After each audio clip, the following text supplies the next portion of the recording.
अस्सलामुअलैकुम व्यूवर्स, कैसे हैं आप सब लोग। उम्मीद करती हूँ कि सब ठीक ठाक होंगे और अपनी फैमिलीज़ के साथ सभी बहुत खुश होंगे।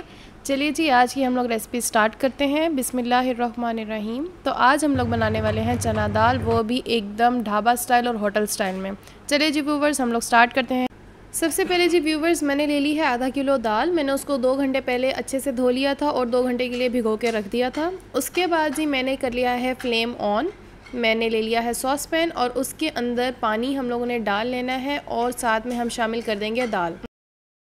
और अब हम लोगों ने इसको अच्छे से बॉईल कर लेना है। हमने इस हद तक बॉईल करना है कि दाल गल भी जाए लेकिन दूसरी तरफ व्यूवर्स हम इसका मसाला बनाने के लिए रख देंगे। मैंने यहाँ पे शामिल कर दिया है अपने पैन में 1 पव्वा कुकिंग ऑयल, ठीक है। और उसके बाद जी मैंने इसमें शामिल की हैं प्याज।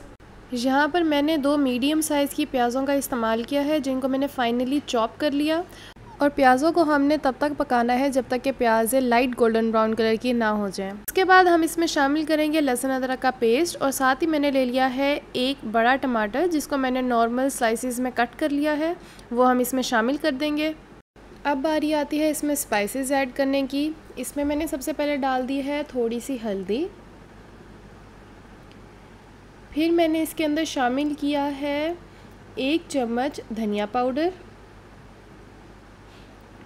उसके बाद जी मैंने इसके अंदर डाली है 1 टेबलस्पून लाल मिर्चों का पाउडर। फिर मैंने डाला है 1 चम्मच नमक।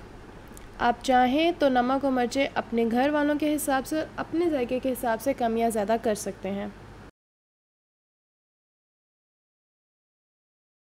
जी व्यूवर्स, अब हम इसमें डाल देंगे 5 से 6 सब्ज़ मिर्चें बारीक कटी हुई। उसके बाद हम लोगों ने इसको अच्छे से मिक्स कर लेना है और उसके बाद हमने इसमें शामिल करनी है चने की दाल।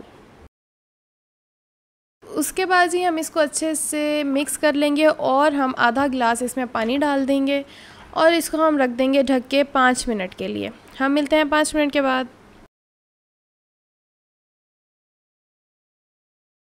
जी व्यूवर्स, यहाँ 5 मिनट हो चुके हैं और दाल मैं कहती हूँ बन के तैयार हो चुकी है। ऐसी कोई ज़बरदस्त किस्म की दाल बनी है कि घर वाले मैं कहती हूँ कि उंगलियाँ चाटते रह जाएंगे। आप लोग भी इस रेसिपी को ज़रूर ट्राई कीजिएगा और मुझे कमेंट सेक्शन में बताइएगा कि आप लोगों की रेसिपी कैसी बनी।